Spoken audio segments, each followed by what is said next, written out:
to another Nimble video tutorial.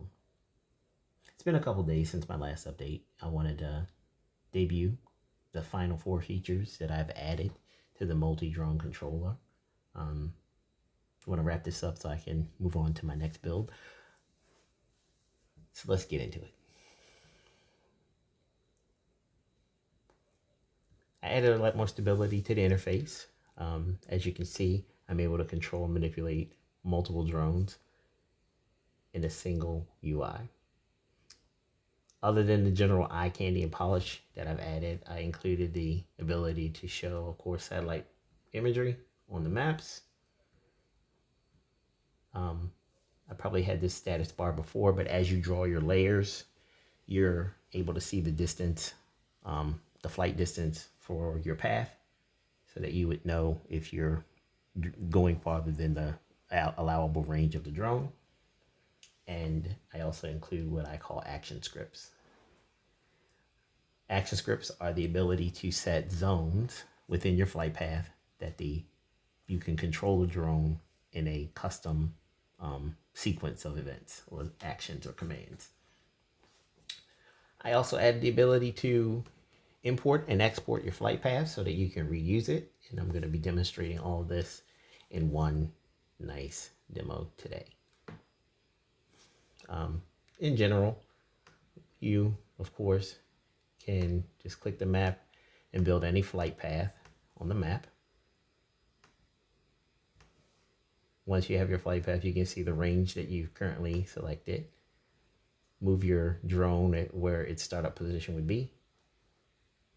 You can, of course, edit any of the points on the path, but the new feature is the ability to make an action zone. So you select a region like that.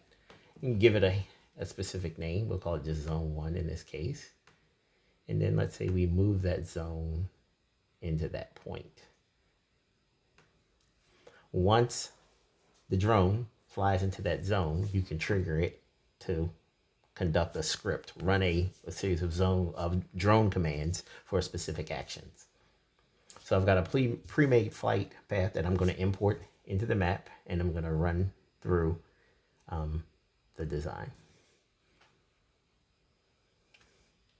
This pre-made script was exported earlier today, so we're going to use it. But I'm going to walk you through the basics of a action script.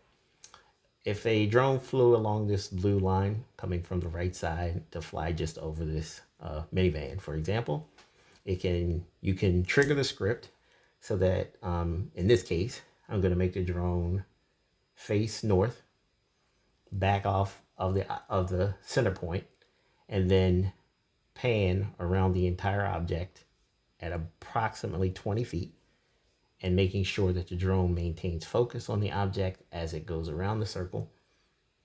In this case, I could turn the streaming video on to start recording, and then go back to its center point, and then continue along its path.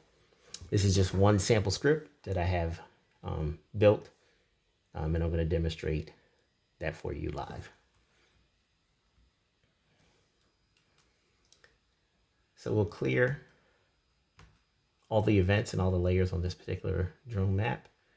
When we paste our script in, you're going to see I've got 2 custom zones already included, and we import, and it will set up everything as expected. We've got 3 zones. In zone 3, what this drone is going to do is basically get to this point, pan 45 degrees counterclockwise, and then just do a left and right scan of the area, approximately 12 feet. Zone 2 will do nothing. It'll just continue along its path.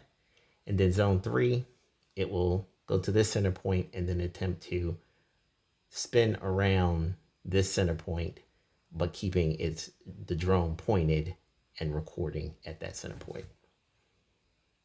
So these are custom scripts that you can, or script commands that you can attach to your flight path, and we're going to execute them.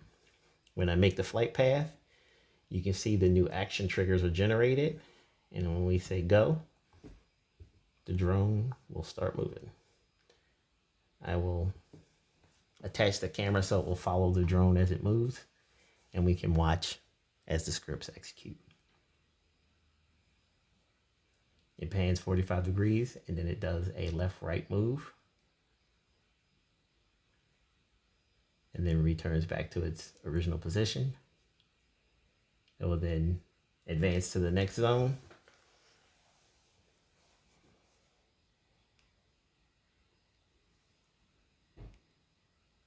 There's no script attached there, so it does not react.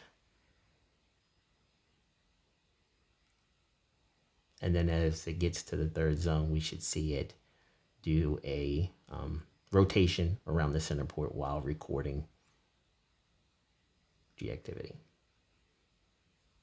It backs off and then starts spinning around the point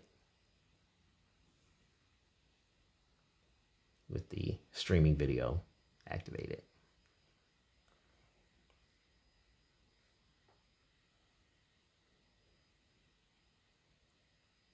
It will finish up the flight path, and then of course you can make it land or whatever you want to do.